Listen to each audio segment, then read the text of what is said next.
বইমেলা, তাও আবার পুরনো বইয়ের।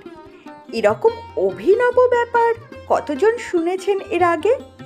হ্যাঁ, আজ আমি আপনাদের সন্ধান দেব পুরনো বইয়ের বইমেলা নিয়ে।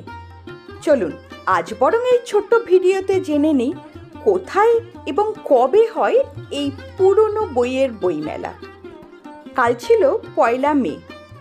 সকাল সকাল দুর্গাপুর থেকে বেরিয়ে পড়েছিলাম কলকাতার উদ্দেশ্যে। কলকাতাতেই হয় এই পুরনো বইয়ের বইমেলা, বিশেষ কতগুলো দিনে। কোথায় হয়? বইমেলাটি হয় কলেজ স্ট্রিটে। কলেজ স্ট্রিটে প্রেসিডেন্সি কলেজের ঠিক বিপরীতে বসে এই পুরনো বইয়ের বইমেলা। 1 মে তো চলে গেল, তাহলে নেক্সট কবে হবে এই বইমেলা ভাবছেন তো সেটাই। এই বইমেলা হয় বিশেষ করে 15ই আগস্ট, 1 মে এবং 26শে জানুয়ারি, এই 3টে দিনে।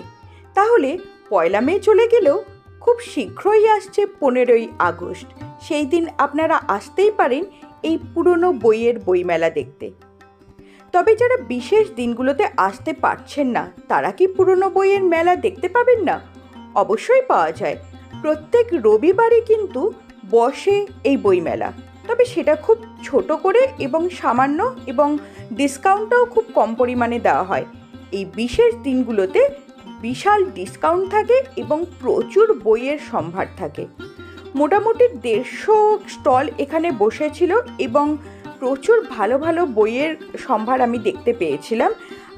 এখানে দেখা যাচ্ছে বেশ কিছু ভ্রমণ সংক্রান্ত বইও আমি খুঁজে পেয়েছিলাম, তবে ইতিহাস বিষয়ক বই যেটা আমি খুঁজতে গেছিলাম সেটা পাইনি।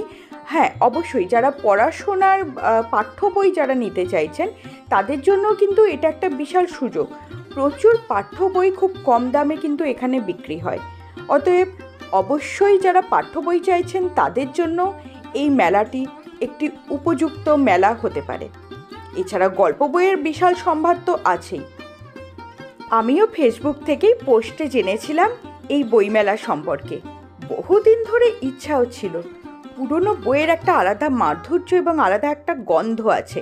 আর তার সঙ্গে পাও না এই যে এরকম লেখাগুলো, জানি না মানুষে কিভাবে পুরনো বই বিক্রি করে দিতে পারে কেজি দরে। আমার ঠিক জিনিসটা মাথায় আসে না, মানে এত একটা স্মৃতি, এত কিছু জড়িত থাকে। যাই হোক, যারা এবার মিস করে গেলেন তারা অবশ্যই 15ই আগস্ট বা পরের বার চলে যান এই বইমেলা দেখতে। সত্যি ভীষণ ভালো লাগবে।